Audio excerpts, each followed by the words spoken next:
Okay. Great. Well, good morning, everybody. Thanks for taking the time out of your schedule today to participate in our establishing rural technology hubs in remote communities. And as you're going to hear, this is a subject that a lot of us are very passionate about, and we're gonna be talking about why this is so critically important for our communities. I've got several guest speakers today, including myself. I'll do a brief introduction of those, and just so you know, we're live, we're recording right now. So you just keep the sound down. So.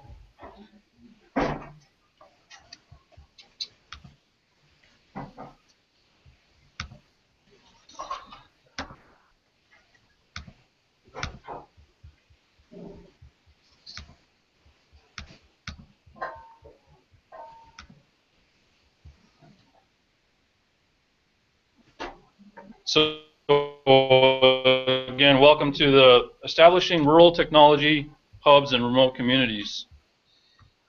Our presenters today are myself, Anthony Caole. I'm the President CEO for 3-Star Enterprises LLC. We are a subsidiary of the Oceanside Corporation, which is owned by Perryville. I have a special guest today coming all the way from Perth, Australia, originally born in Broome, raised in Broome when you were younger. Mr. Dale Robinson, chairman of Yawuru IT.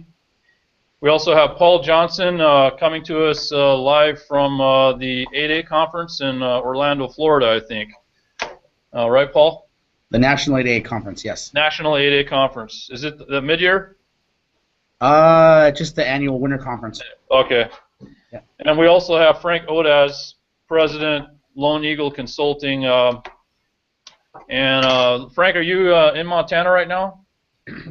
I sure am. Well, thank you very much for participating.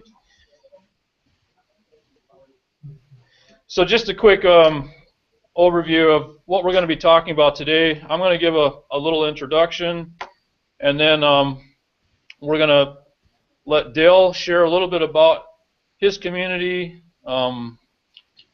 the work that he's been doing in Australia. Dale is actually indigenous. He's Aboriginal from Australia.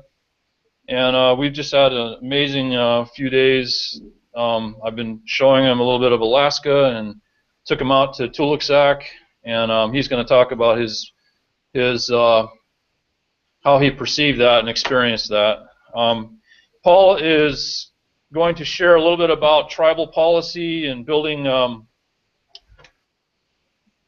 strengthening tribal engagement in tribal broadband and policy issues.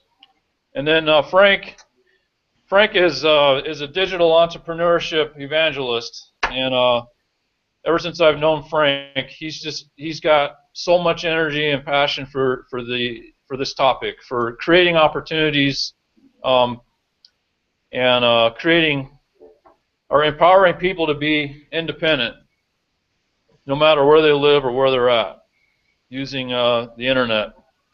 So I'm excited to have him share some of his perspective, and then I'm going to wrap it up with a few other funding sources. So just a little bit of my background and why this issue is important for me. When I followed my wife to rural Alaska from Fairbanks, she became a one-room school teacher, and I hadn't finished my degree yet, and I was bound and determined to finish my rural development program, even though we ended up in Platinum, which is about, at that time there was about 45 people living there, and this was in the late 90s.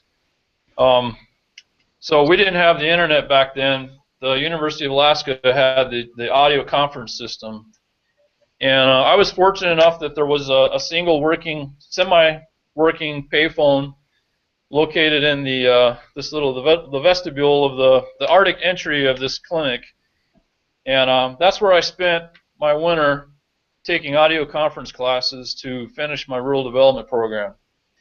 So that was interesting. But you know, I was able to get it done. And with that degree, I went on to Quinnahock and worked as a tribal administrator, and with the council there and the local people in Quinnahock, we did a lot of cool things, did a lot of infrastructure development, took over our 638 programs, both on the BIA and the IHS side. And so just, you know, that was my classroom. And it doesn't matter where your classroom is now. That's where technology is going. And once you've experienced that freedom, you want that for the people that you love and your friends and the communities that are dear to your heart. So that's what motivates us. So really, although this is a technology session here, really what we're talking about here is one of the tools to exercising self-determination. And you know, we're in the business of trying to empower communities, first and foremost. For me, anyway, my background isn't in technology. I'm forced to deal with technology because of my orientation towards empowering communities. We have to have that. We have to use that as a tool. It's one aspect of empowerment and self-determination. And right now, I mean, depending on where you're from, in Dale's communities, there's areas of sovereignty and control that haven't even been addressed yet. But one area that Dale has focused on is in the area of broadband and trying to empower his folks back home in that area. Our villages and tribes in Alaska, they've benefited from, you know, their tribal councils are getting stronger through 638. We're still dealing with other political sovereignty issues that haven't been addressed. But on the economic sovereignty side, we've got tools there as well. I mentioned that we're a village corporation subsidiary, and Perryville has used that tool to try to create an economy and to create resiliency for the community of Perryville. So we've been focused on 8A development and utilizing that tool. So that's what this is about. It's about empowering communities. And why? Because we don't want to wake up like is happening right now and somebody external to your community decide that you're not a viable community. Your education is no longer viable and can't be sustained or supported by the state. I mean, this is actually happening right now. We have 60 schools right now that are being considered for closure due to the decline in oil revenues and the state budget crisis. So these communities now are faced with the prospect of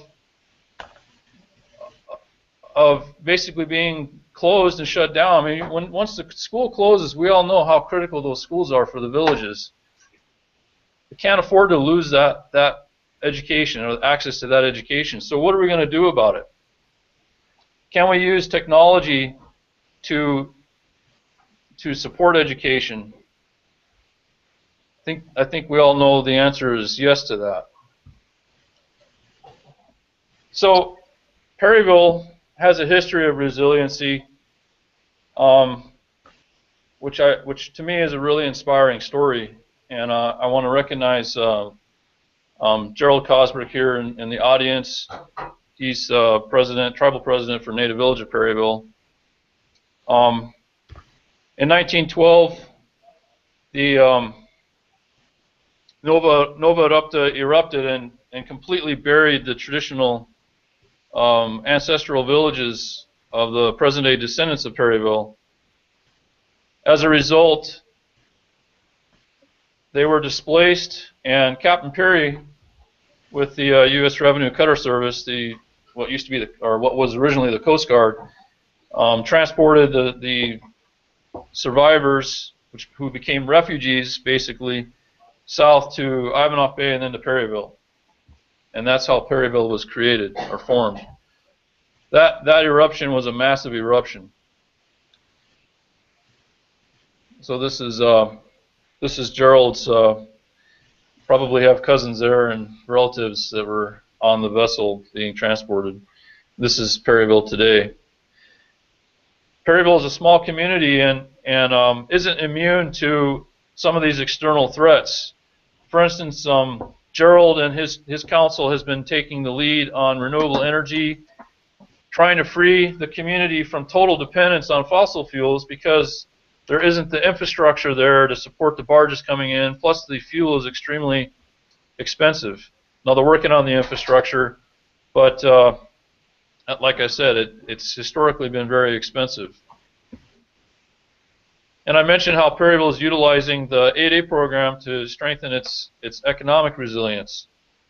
So we're a contractor. We have staff at the Coast Guard now. We have staff in Texas at the William Beaumont Army Medical Center. So we're utilizing that economic tool. The tribe is also trying to strengthen its fisheries economy and trying to restore fishing rights and access to the fishery. They were actually recently just awarded an A&A grant, a SEDS grant, to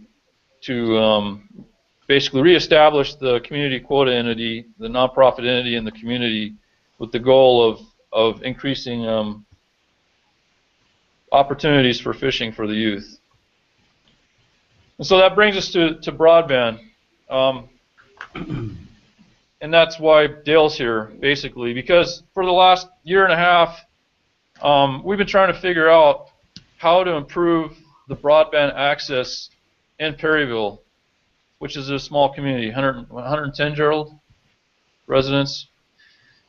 And, you know, Starband that went out, they've been using Hughes, which has not been reliable.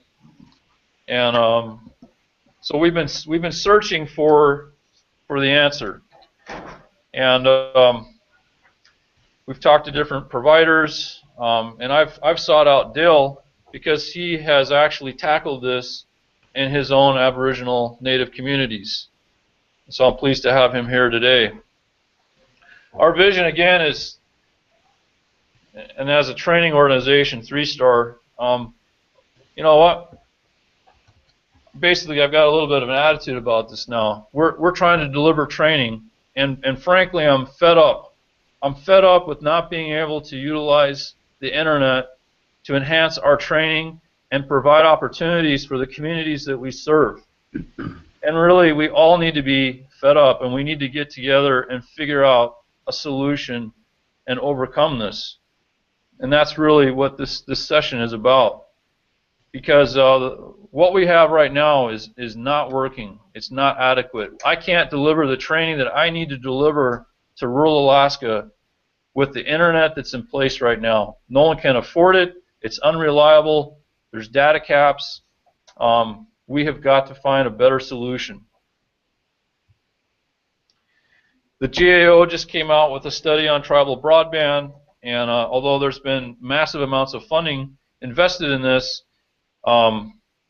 still there's the digital divide throughout Indian country and in our native communities, with people in rural areas disproportionately lacking access to high-speed internet, and also a lack of coordination between federal funding agencies.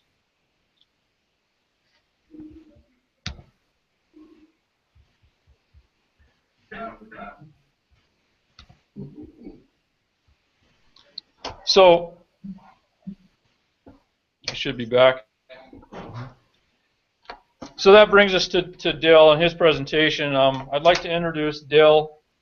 Like I said, I invited Dale to spend some time with us and share his insights into how he is tackling this challenge in extremely remote Australia. Some of his communities are as remote or more remote than some of our communities. So he's very familiar with the challenges that we are faced with, as well as the lack of resources and the lack of priority that's been put on tackling this issue. I know Dale is is dealing with a cold right now, so please bear with him. He's actually, I've got. Would you like me to pull up your presentation? Okay. So thank you, Dale, and Dale is the chairman of Yawuru. I want to just read a little bit of his bio real quick. So Yawuru is an IT company formed in 2010, and basically, in a nutshell, Dale was motivated seeing the lack of native IT companies, native-run IT companies with a stake in the game. I was going to mention that earlier. You know, what makes us qualified to even be here right now, whether we have an IT background or not? What makes us qualified is that we care about the people that are being affected and the communities that are being affected. To me, that's the most important qualification, because we're going to figure out the technical side of this, the technology. We're going to figure out how to finance this. We're going to figure out the funding. What we need are people that have a stake, who know what's at stake. And I know in Dale's situation, off the top of the charts, he's qualified because he's seen the impacts. He's seen what's happening in some of his communities, dealing with community closures. He's going to talk a little bit about that. So let me pull up his presentation.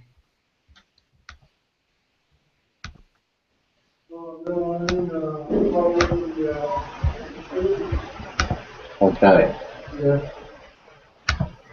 Okay. Thank you for the introduction there, and thank you for inviting me here. Just want to start by acknowledging the traditional owners of this land and all elders past and present. I come from a group called Yawuru, which is a coastal group, a group close to the coast in a town called Broome, in a region called the Kimberley region. So it's a fairly remote region. Here is some of the communities that are dispersed through this region. Now, in a lot of these communities, there's probably 50 residents or less. So when I started my company, I had some consultants engage with me to find out in this area what was the distance per population to essential services like water, sewerage, telecommunications, etc. So we get a full report, and we pass that back to the government. Now, a lot of the times when I was engaging with the government, they were saying to me that a standard analog phone was good enough. And I was saying, no, it is not good enough, because if there is a bushfire or an electrical storm and the normal ringing up phone doesn't work, then what do we do if there's an emergency? So, and also during this time, they were putting a lot of free G-towers through this area. Even though they put all this infrastructure in, a lot of times there wasn't real connection to it. Okay, so they could say whatever they liked here in the city down here in Perth, but 20 k's out of Broome, you could throw your mobile in the glove box because it did not work. This is what I kept saying to this brother. So in each of these, in the bigger towns, they have what are called community resource centres, where there is local management of small computer networks. They might have a banking section in one area. Those being dispersed right through the town. Again, a lot of the times, use the mic. Oh, yeah, sorry. A lot of the times in this area, the Aboriginal people didn't feel comfortable going into the town when they were running, Facebook sessions and web page design sorts of sessions. They were only just interested in getting access to the funds via internet and phone banking, which everybody was moving towards. So I was also at the time in Broome running a small internet cafe, and many different wandering tribes would come into my internet cafe, and I would let them use the internet for free because I just wanted access to their funds. Okay, so that's a little bit of a background. So basically nothing was working on the region. This is some of the traditional bush food that we eat. This is called barney or goanna. We eat this, and we eat sea cow, we eat turtle, we eat fish. We have what's called whisker salmon where I come from, and they grow very big in Barramundi. I just fished my cousin, and he liked going hunting at his age. So there's a lot of traditional things happening. A lot of boys at his age going spearing for turtle and dugong and fish, and that's something that they always engage in back home. There's no Xbox or base station. They're going out and hunting for tucker. What is that? That's a goanna. They're eating goanna.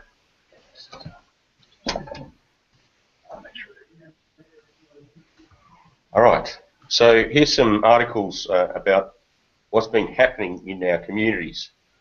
Basically, our Premier, Colin Barnett, back home, doesn't see the justification in holding communities open where we've got a strong connection to our land and our country. So it's important for the young people to still have that connection and be able to engage in that sort of activity, hunting on their own land, getting the sorts of tucker that they like to eat, and they're very close to, they have a very close connection to some of these communities. He justifies this by saying that because of the federal government withdrawing funds from the communities, that he's not going to contribute to them, either with mining royalties, which there's a program called the Royalties for Regions Department, who allocate funding from mining royalties to infrastructure projects. So, in other words, they'll build a dam, or they will build a hospital, or they'll build offices, but they don't see a justification in providing infrastructure for the native people who allowed them to operate on their lands anyway to get mining activity happening. So they don't see that as a high priority. I'm dealing with that department again, and I'm saying to them that I have presented my solution to the Commonwealth, the federal government, and that if you guys aren't going to look at my solution and just yawn at it or not interested, then we are already dealing with the Commonwealth and the state. There's a large movement at the moment of sovereignty because of this dispossession, and there's all groups around Australia protesting about it. So here's a statement from a lady in the central area of Alice Springs saying that closing the gap, the camps, is not going to resolve the current problems, and the problems will just move elsewhere. Now that's a very valid statement. Where I come from in Broome, because of these closing down of communities, we've got a lot of wandering tribesmen from different areas squatting at the town oval and basically just sitting there getting drunk. And they're an eyesore, and people don't know who they are, where they come from. They don't even know where they come from. So it's spawning a new generation of people who are being disenchanted and just thinking, this is my future, to sit on the oval and get drunk and be away from my home area. So it's very sad at the moment, and there isn't any solution at the moment because everyone's crowded into small public housing. There might be 5 to 8 different families in one house, which is not good enough in this day and age. And the compounding this, is that the government just doesn't really care. It will bulldoze down some of these camps. They will just get a bulldozer, and people would have been living there for 60 or 70 years, and they would just bulldoze it down without any care. So that's sort of happened. So anyway, this is my vision for my company. I guess our core business is actually building training facilities. That's how we started. So we built either training facilities in existing buildings, so we'd attach satellite and we'd install computers in an existing building that the tribal member would have allocated to us to do. And now we've got a sort of a self-sustaining model where I've got supply of buildings. So I'm maintaining supply chain principles in terms of supplying a building plus supplying a satellite connection to that building and a wireless access point to the building. So pairing up the latest technologies in modular building construction and satellite and telecommunications delivery, so that we're looking at a whole package. So I would observe in my own efforts out in community, engaging with the community and the elders, that sometimes there'd be a satellite dish on the hill, there'd be a tower over there, kids were training underneath the baobab tree getting stung by ants, and I thought, there's got to be a better way than having that happen. So I compressed everything and put everything into a total package, which I call the Telepod, and now we will look at that now. So this is the Telepod principle. I built 5 of those green buildings in a place called Fitzroy Crossing, and it wasn't just that building, it was an L shape, so that there was a single person's quarters next to it. So basically I was providing a place that trainers could go to, really, in very simply. So I don't dictate what happens in the buildings. I simply provide a service that they can run any sorts of training solutions in there. Okay, so the next progression of this solution is to make the building a portable solution, so we could have the building doing whatever it needs to do in one region, and then you could lift up the whole building, chuck it onto the back of a truck, and shift it to another point. This is very good because I'm obviously not wanting to put a whole heap of buildings out there. I'm looking to see if different tribal groups who are neighbours or are close together, want to share an asset that they could share in certain times of the year. That's what I was moving towards. So we have access to these types of builds now from overseas and other vendors, and basically I bolt 3 computers on one wall, 3 on that wall. So I'm not trying to put 150 computers out there. I'm putting something that someone can just walk straight into, have a safe environment to start doing their homework or send emails. I don't want people in there downloading games and torrents and different things or watching movies. It's a fit-for-purpose solution where I provided adequate bandwidth just for training purposes. Also, if the link goes out, there's things called content management servers where the computer will cache the information and just push out the modules that is required for training. So I looked at a specific purpose for this design solution, and people are using it now. When we finished the last building, there was one caretaker couple on the land, and I said, I've got to go back to Broome, can you please take the keys back to Murrawarra? And they said, sure. And I opened up the facility and I said, this is all yours. This is yours now. And they were very shocked. Some of them had never seen a computer before. And I said, this is all yours. And then I went back to Perth.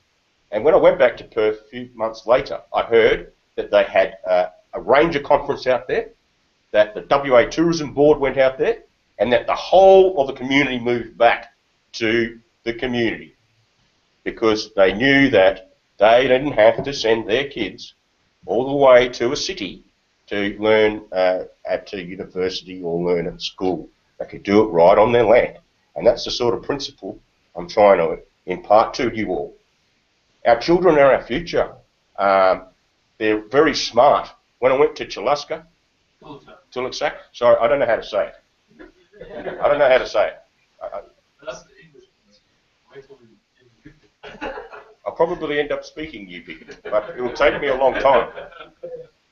Okay, so when we went out to Chilsack. Anthony, that was another reason what Anthony was giving me a tour of the place. They had won a coding competition, a computer programming competition, and I was very, proud of what the students have achieved because I'd spent, that was my major at university, software engineering. I'd spent years trying to grasp the concepts of what these children were doing straight off the bat. So they're putting together building blocks of code and learning about computer object-oriented programming, which took me a long time. But they're our future. If they don't have basic access to internet to be able to try and pursue their goals in whatever they're interested in, that's the problem. So everybody else in the towns and the cities has access to internet. Why can't we have that in the rural areas? And that's the same sort of thing I've been advocating for in my business. So I'll just talk about the link we can provide out of these small buildings. So yeah, we're able to go up to about 10 megabits a second, combining a basic link. So we're able to accelerate the link 10 times from the satellite link, which is initially about 1 megabit a second. It can do accelerated 10 times because the actual wireless access points themselves have built-in smarts in them to accelerate the packets. So this is a sort of a solution we've been able to roll out. And we're looking at these types of,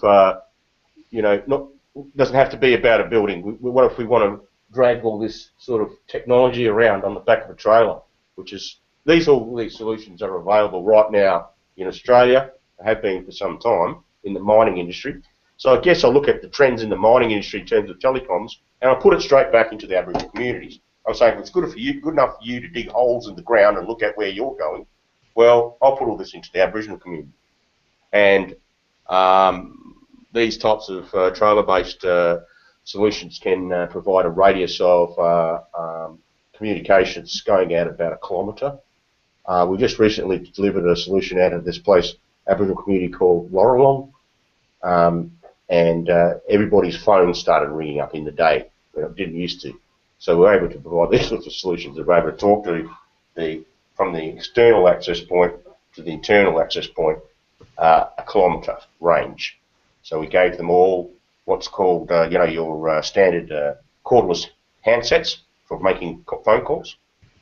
So when I talk to the elders, I guess I'm solving very basic problems for them, and I ask them very basic questions. I just say to them, would you like to is it that you want to make a phone call, or is it that you want to access a web page, or is it both?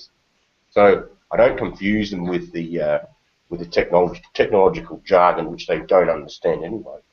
I just ask them very basic qualifying questions and then try to get in there a solution that fits their needs. Okay. So once you've established this type of training facility and people are accessing it, well then we're able to offer other services in that area. For us, we're keen on providing apprenticeship programs. That means a short course that people can get prepped up to work in different types of industries. We don't want a white person to run the supermarket. We want a native person or an Aboriginal person to run Coles or Woolworths, the supermarket. So we offer things like frontline and project management.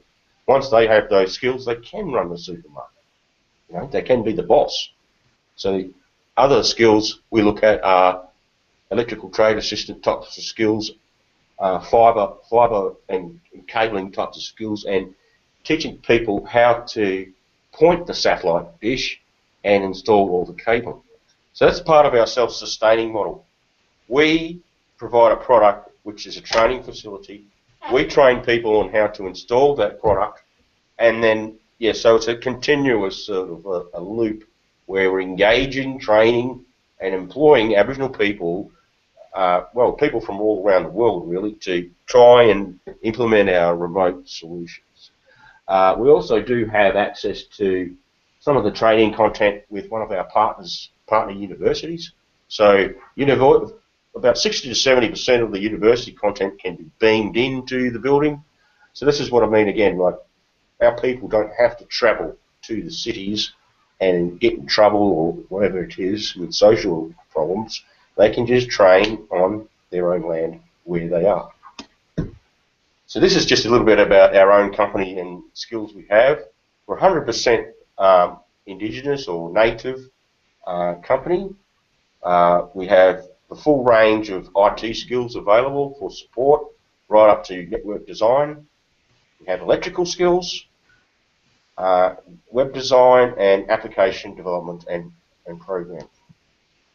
And these are some of our partners in the satellite industry.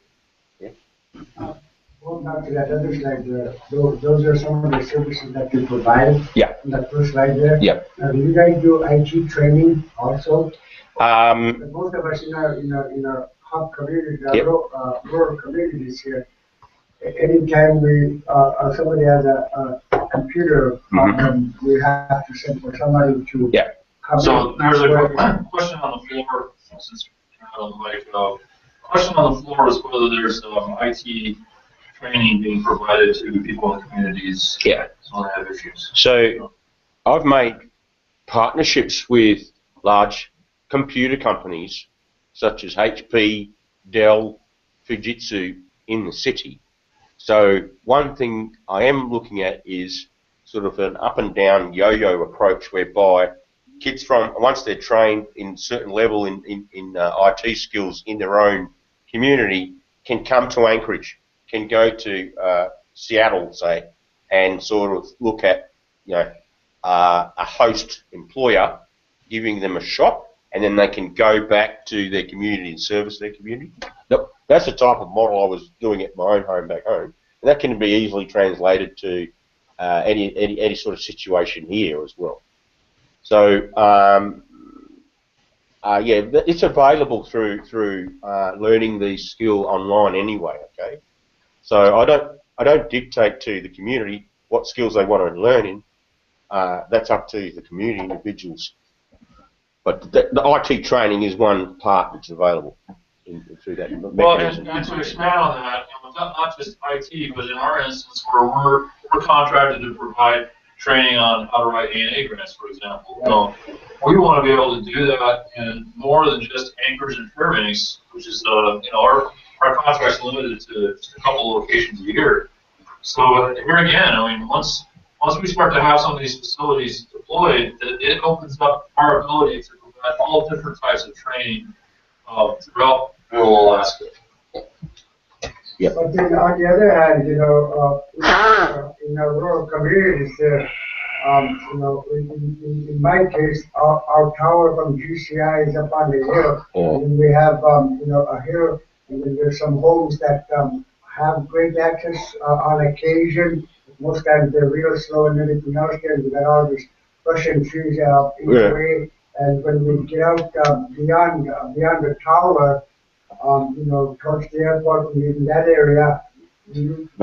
So we have a participant in the audience who's basically describing the inconsistent access in the community from the existing towers. Yeah. So anyway, just to address that, I guess we were at the mercy of a provider called Telstra, same like GCI. They had a monopoly. They have a kind of large market share in telecommunications space back home. So I skipped Telstra, right, and I used our partner here, Orion, because I had to go into the satellite market and find a link that was A, going to work, and B, be cost effective to my people. So we're paying around $268 a month for their links. They're paying a very low amount, and they're getting the bandwidth in. So I had to research that market, and if I was going to do the same thing here, I'd have to do the same thing, right?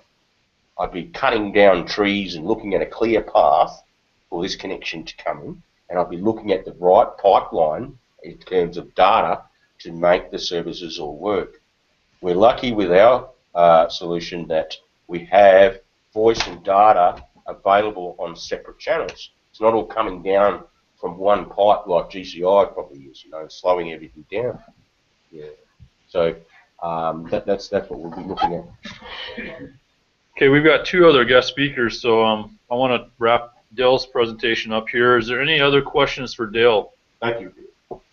Well, I just want to make a comment, maybe there'll be a question there. There's a student that went to UAF for IT and the village. I asked her if she's going to finish school IT, and I think this would be a very good tool for us to use in the village, where they can, because she's raising a family now, Right. Just back at home, just now she'll be able to continue with school. So the comment from another participant in the audience is that this gentleman, his daughter, or someone in the village, a young lady, went to university for IT, came back to the village, and the comment is that if we had a facility like this, she could finish her program in the village. And in fact, to speak to that, our company, 3-Star, we were contracted by the Denali Commission to look at the training needs for all of rural Alaska, particularly the managers. And what we found out after traveling to all corners of the state and getting input from numerous people in multiple villages, bottom line, people want training available in their communities. They can't afford to leave their communities for extended periods of time. So it's black and white. And so Yeah, and along the same lines with that, you get more participants from the community rather than sending one or two. Exactly. To the house, Exactly. And what would happen if they got on the training and they're on their way back home and got completely the plane crashes and stuff like that, and so Well, and we're talking a lot about training right now, but our company, 3-Star, in order for us to promote telework, we need facilities in the villages where they can access and be able to work as well, not just train. So that's been a barrier for us. Yeah. That's the other side of this. So Yeah. So what you're saying is you're gonna have that too. I mean, you train, but you're gonna have somebody that's working or Yes. to work. Yes. well, You have to. the strategy is we need to bring the work and the jobs to the people, not vice versa. Everybody's been preaching, leave your community and go find the jobs. We have to change that paradigm. We need to bring the work to the people through technology. And the world's already gone that route. You look at the Philippines, you look at India, they're bringing the jobs to them in those countries. We need to do the same in rural Alaska. We need to start bringing the work back to the villages but we need to have the infrastructure in place to support that. And the 8A contracting community, it's very difficult to push that because we don't have the reliable internet that we need to support people in our rural communities. So, all right, well, I need to get to the next. Just one more question. What was it, sir? Yeah, we're kind of wondering, when is this going to be available to Alaska and how much is it going to cost? Oh, well. We can't really answer the cost right now. We can't answer that question. I'm telling you, I've got no promises for you here. All I know is I've done this in Australia. I haven't done my market research. I've looked at the cost of materials here, logistics. So, yes. We've spent the last easy to translate. several months working on that, and we're working towards the costs and what these types of facilities would cost in rural Alaska. So I'm here today to basically say we need more people looking at this. Paul is going to talk about it. We need to get more tribes involved. So it just can't be us alone if we're going to solve this. We can't wait around for the existing provider and their low level of service to solve it for us. Well, I wanted to follow up with what you said there about coming into the community. And it's harder for because we don't have no roads connecting to the hub cities and everywhere else, so it's gonna cost us more, maybe, to have somebody come and go because everything is by plane. True. Yeah. But there are opportunities. I believe there are opportunities if we have a couple of villages collaborating to share costs for the internet access, even though the facilities may be in the different villages. So based on what you just said here, I've got a community that's 12 miles below me, and you have the community that's approximately 35, 40 miles above me. So we made my community the hub to be able to service both of those communities. That's the kind of model that we're looking at. That's one of the models that we're looking at. Yeah. And it's not, we're not talking necessarily about the physical infrastructure, but those 2 or 3 villages getting together and negotiating basically an account and sharing and coordinating the access to that broadband. Yeah. So right now we have just every village on their own trying to figure it out, and that's not working for us. Need to work more together. Like for instance, back home, one of our providers, Optus, they can give us a pool satellite bandwidth that 4 or 5 or 6 communities can share the plan. So it's not just one person all the time. Plus, once you've established comms in one area and it's going out a kilometre, you can make little radiuses of a kilometre of comms going everywhere. You can hop off and do point to point and different things from there. Well, how far the kilometer can we go by miles? Well, I'll just call it a mile. No, it's a little less than a mile. It's less than 0.6. All right, our next guest speaker is Paul Johnson. And Paul Johnson is the president and CEO of Highliner Consulting. He's got a thorough understanding of the 8A federal contracting environment. He's been leading a lot of the telecommunication policy development. Some of the folks on his team have been involved with that as well. He's got a associate's degree from University of Alaska Southeast, bachelor's degree in economics from University of Montana, Frank. A Master of Science degree in Global Supply Chain Management from UAA, and a Master of Business Administration and Technology Management. So basically, Paul is one motivated, on-the-ball guy, and we're happy that Paul's here with us. I had the good fortune of working with Paul, I don't know, a year or two, and I think we wrote a couple of A&A grants together, which were funded back in the day. And I'm just pleased, Paul, that you're able to patch in. I know we had another speaker lined up.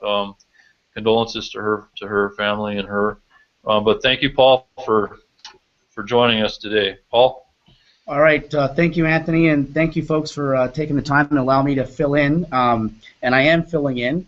A little bit about what we have done is about 3 years ago, I had an opportunity to watch a presentation by our current telecommunication rural tribal broadband expert, Anika Evans, who's unfortunately can't be here today.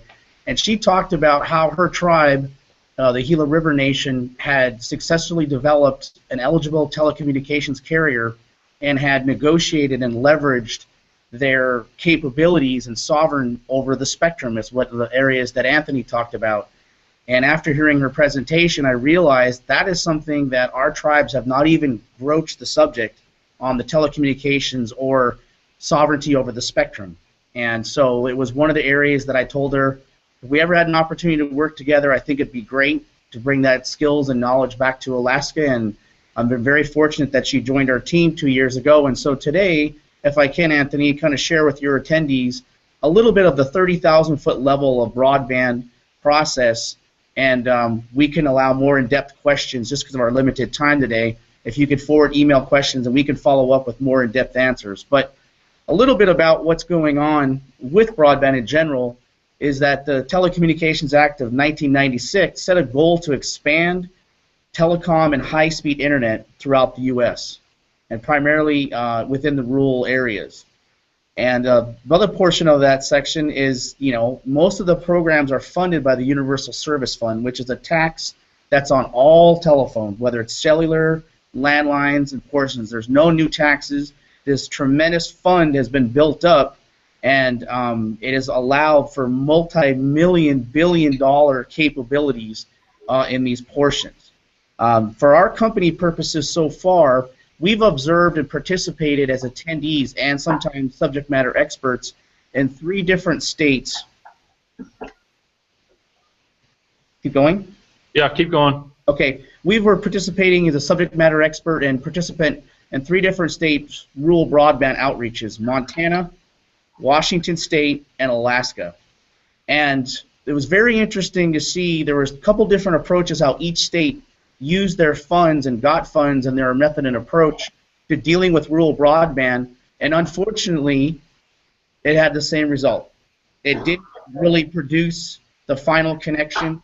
Without exception, the connections to the native communities were abruptly halt. What they're calling the middle mile or the last mile build out was not occurring.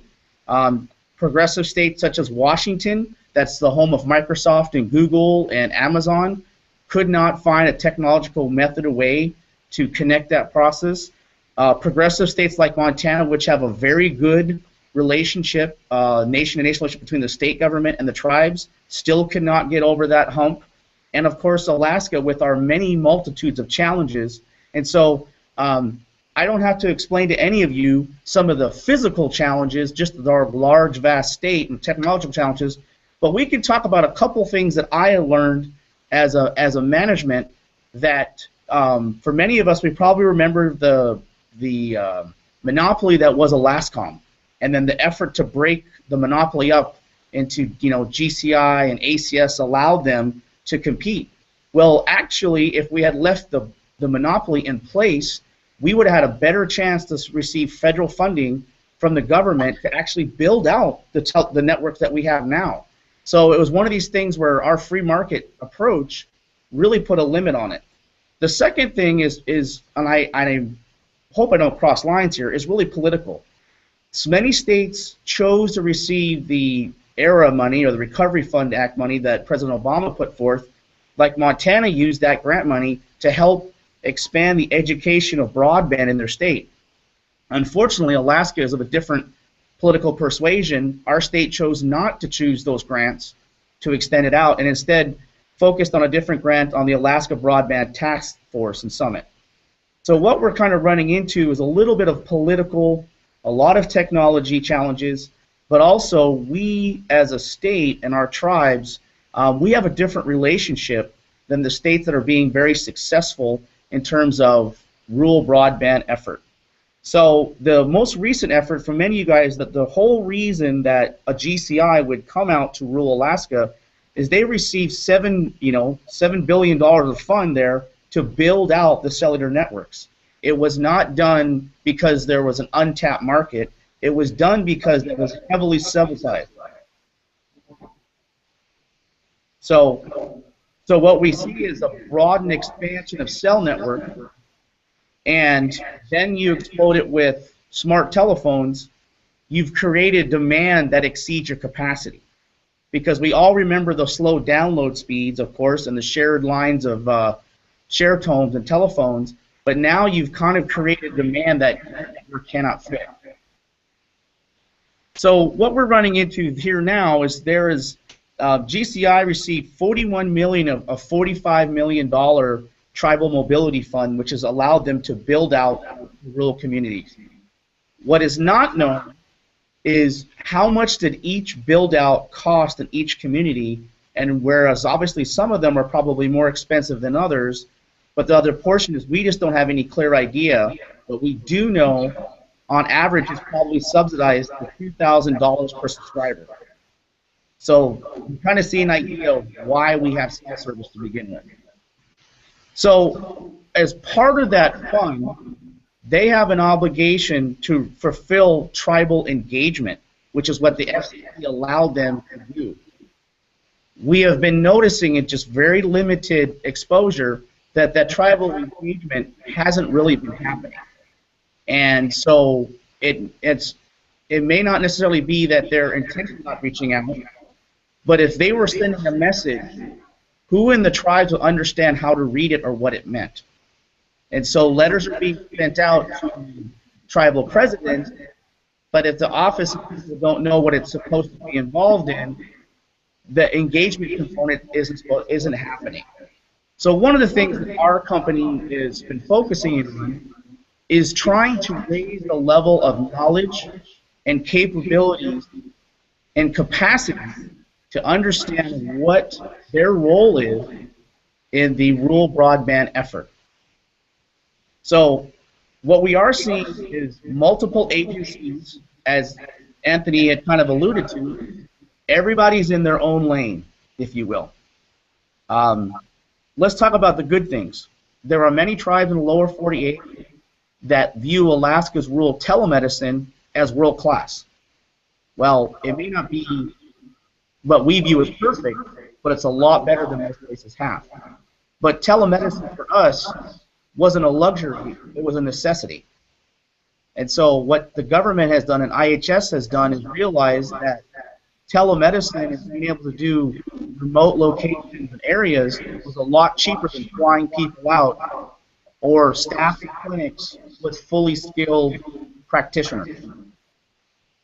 The second area that's a couple different focuses are the Rural Connect, which some of the cities and boroughs and governments are involved in, and they are working on trying to get some of that portion. Again, that's part of the Universal Service Fund where there's money that's being tapped there.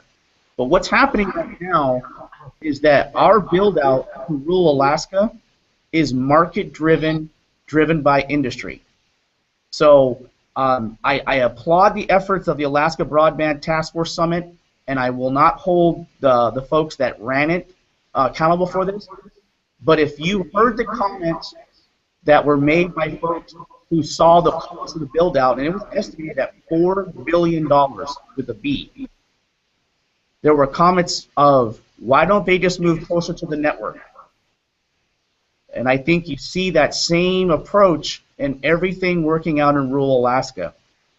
The other portion is most of the time when there's federal mandates and regulations, typically our congressional delegation finds waivers or finds exceptions for us because the cost of implementing policy is too expensive. There is a download and upload requirement that's supposed to be met by the use of the tribal mobility funds, which currently Alaska is not meeting.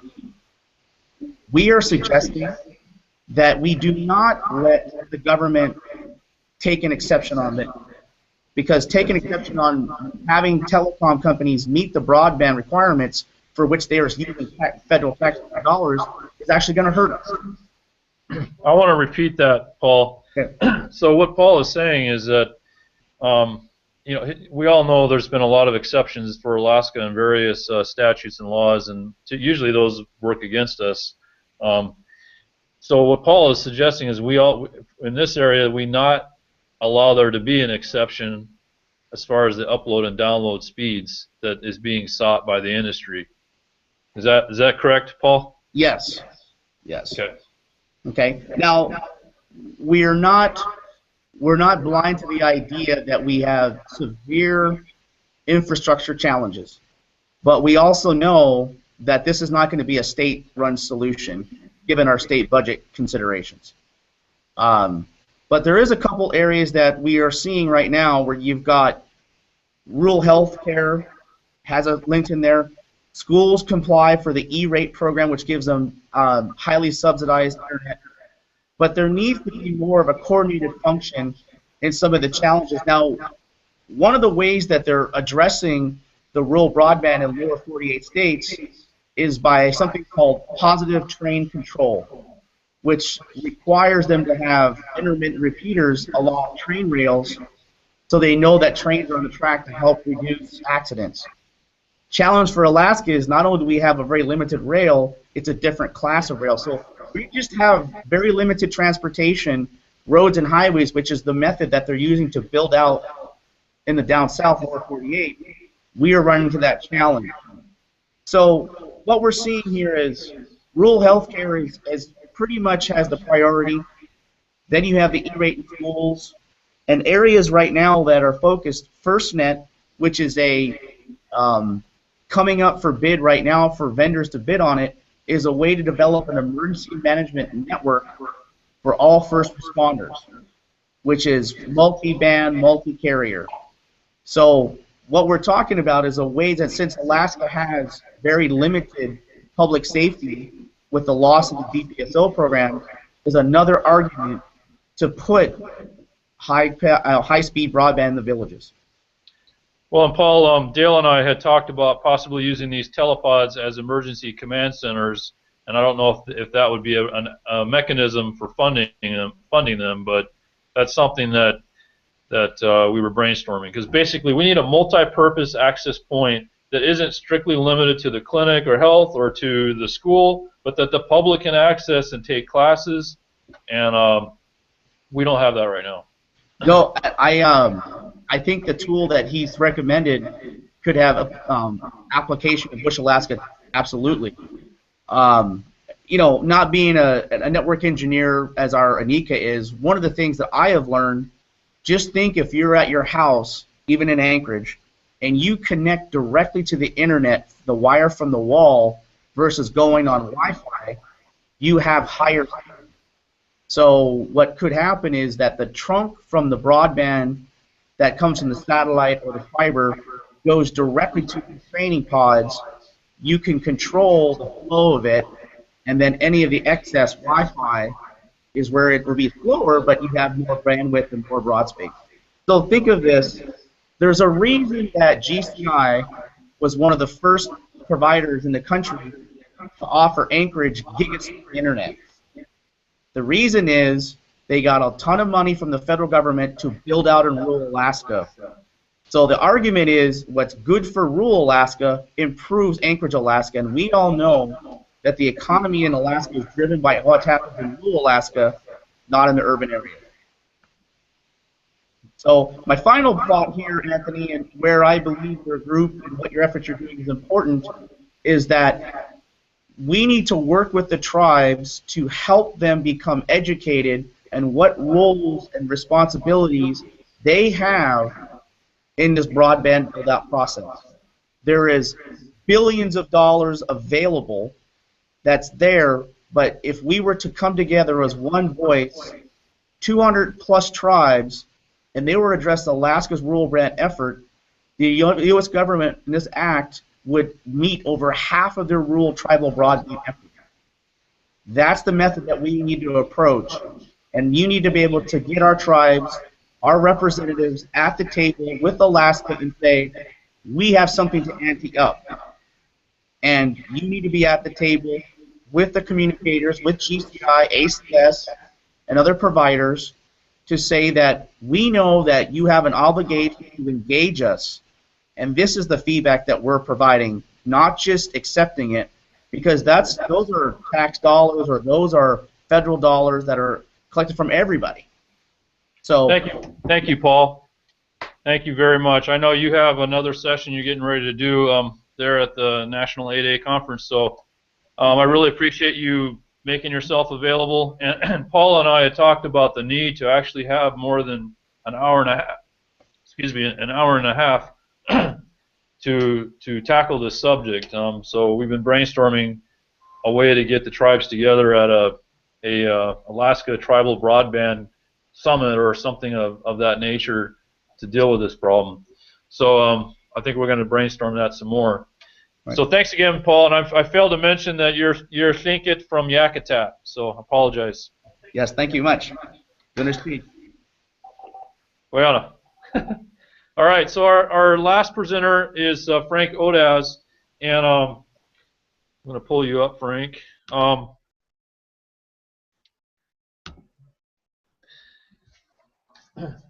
Frank is president of Lone Eagle Consulting, and he's a master online trainer. He's been teaching online since 1988, and he's well known as one of the early pioneers of online learning and rural community networking. With 25 years experience as an online teacher of teachers, Frank Odasz is an internationally recognized expert on broadband empowerment. So Frank, I thank you for joining us today, and I applaud your energy that you put behind this. So I'm looking forward to hearing about your talk about digital entrepreneurship. And I know you'll be able to say it much more eloquently than I can. So thank you. Can you hear me now? Yes. Great. I want to build on Anthony's opening comments and be all one for the ones we love.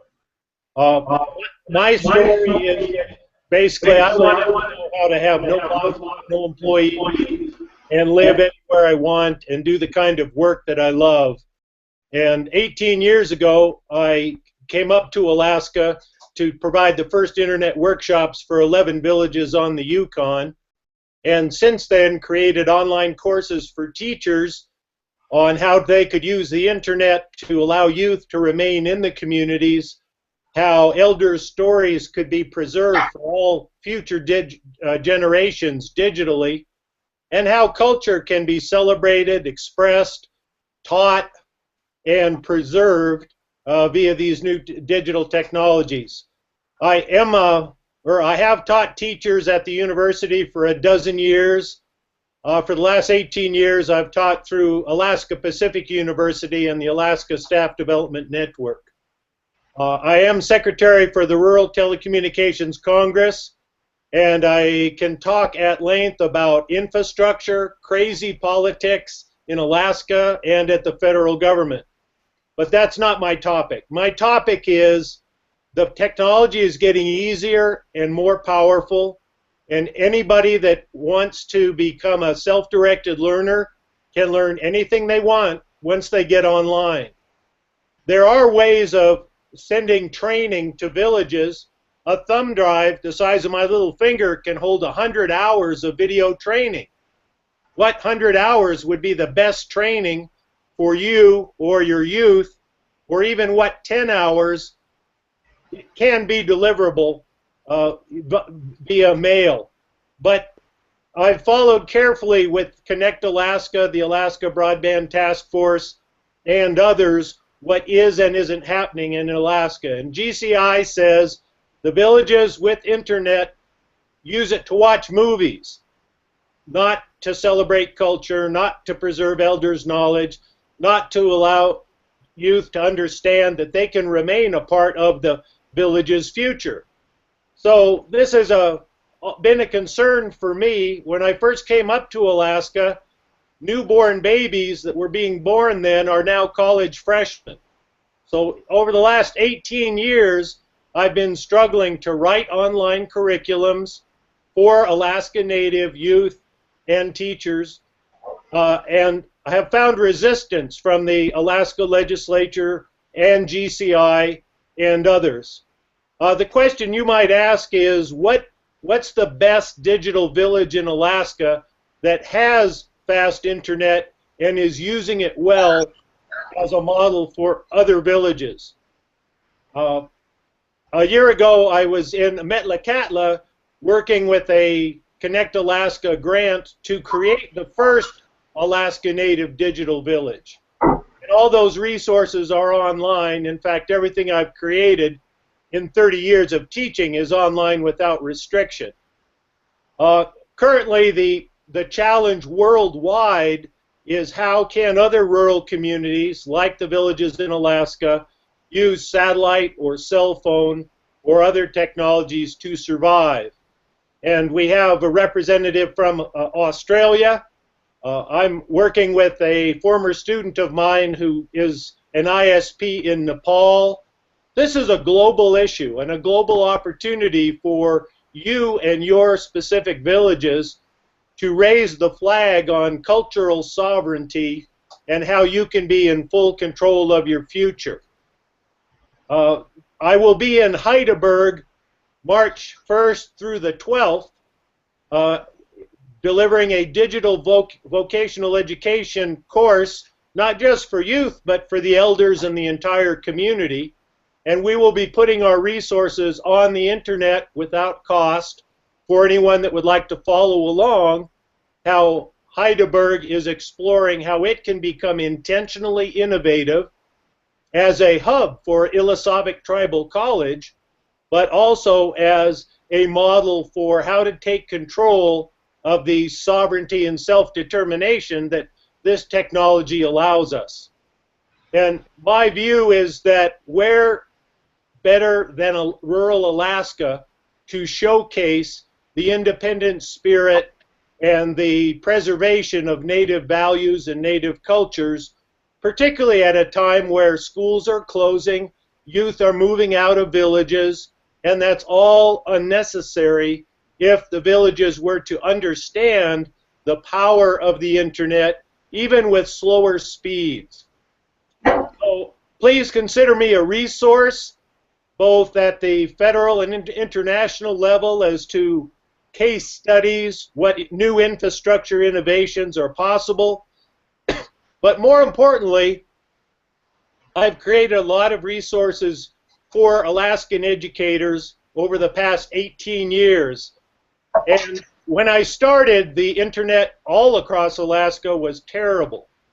Yesterday morning, I Skyped with teachers in Alaska, and I've Skyped with teachers in rural villages, but I was Skyping with the Fish and Wildlife Education Outreach Manager, who was telling me that now that the budgets are cut across government, he wants to do wildlife data gathering because climate change is creating risks of disease for wildlife, and they need to use Facebook in villages for people in the villages, youth in particular, to send them data on wildlife, grouse and other things, so that they can we all can work together to protect both the environment and the wildlife in Alaska.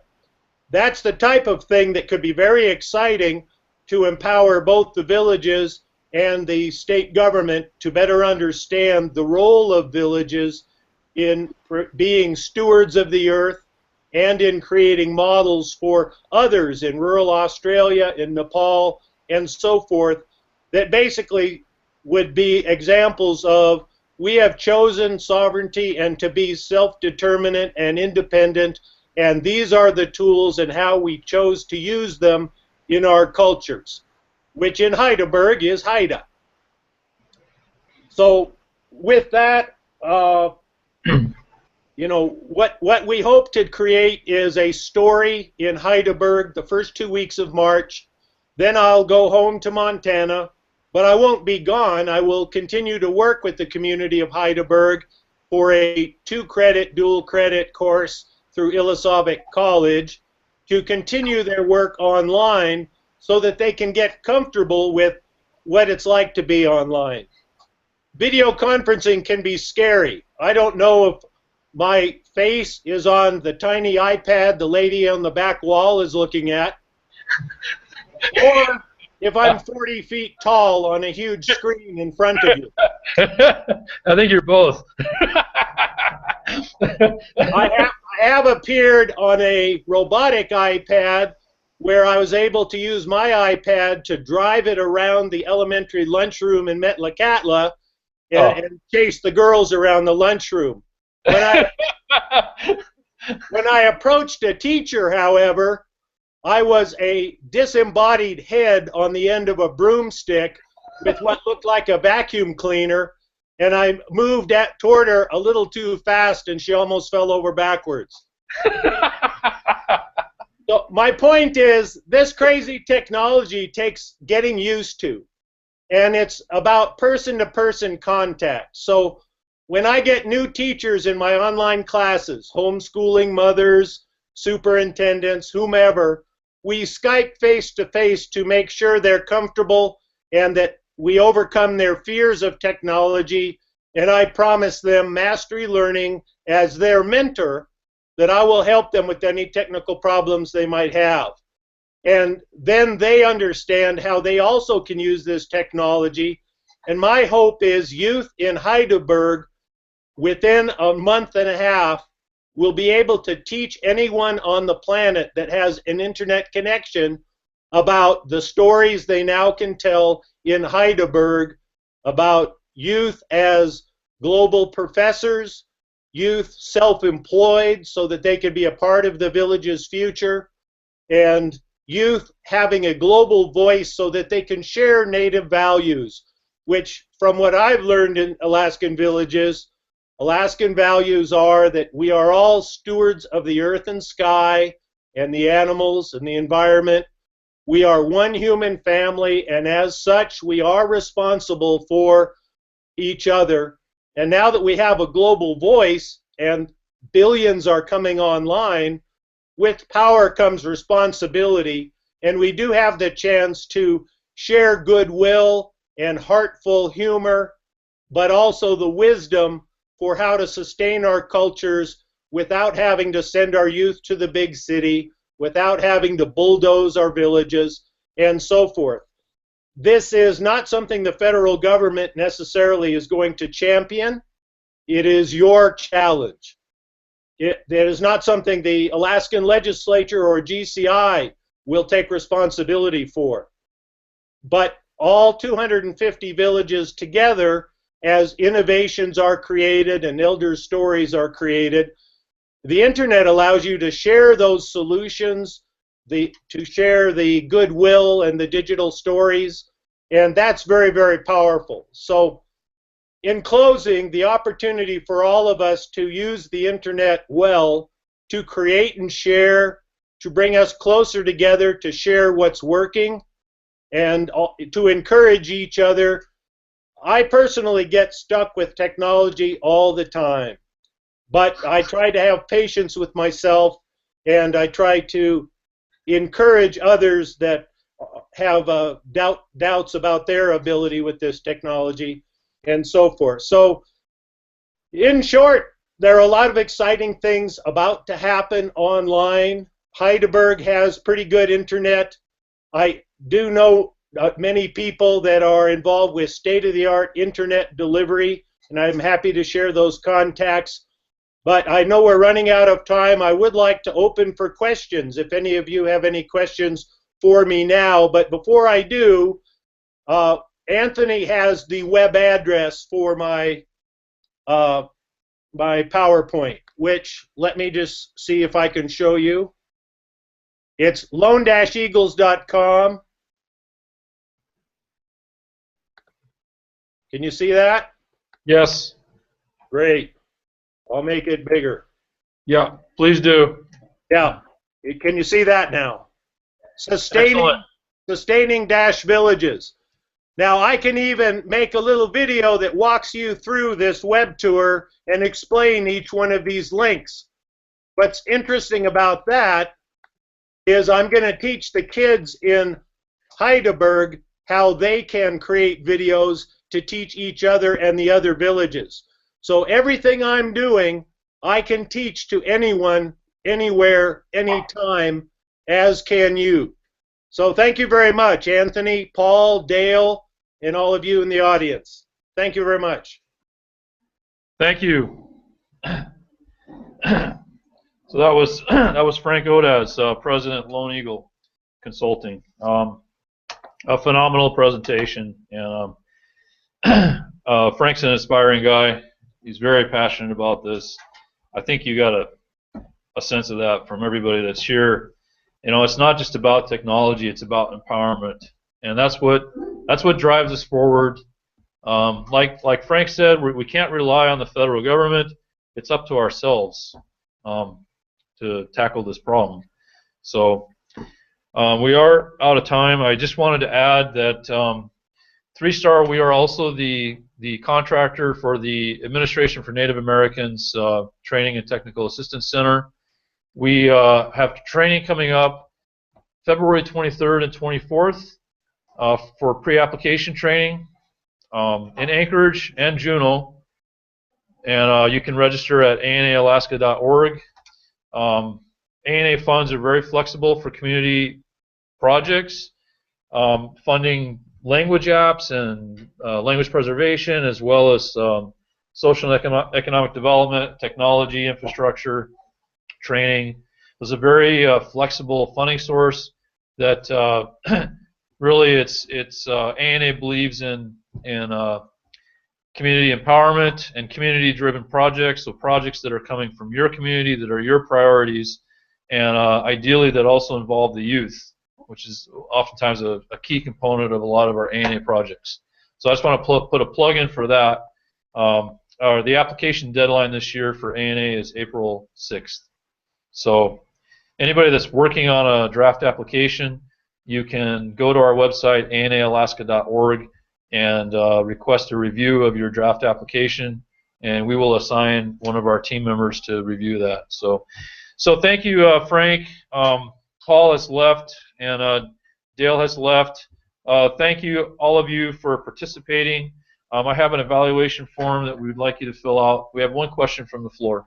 Yes, I just have a question about that group that I guess what Dale talked about.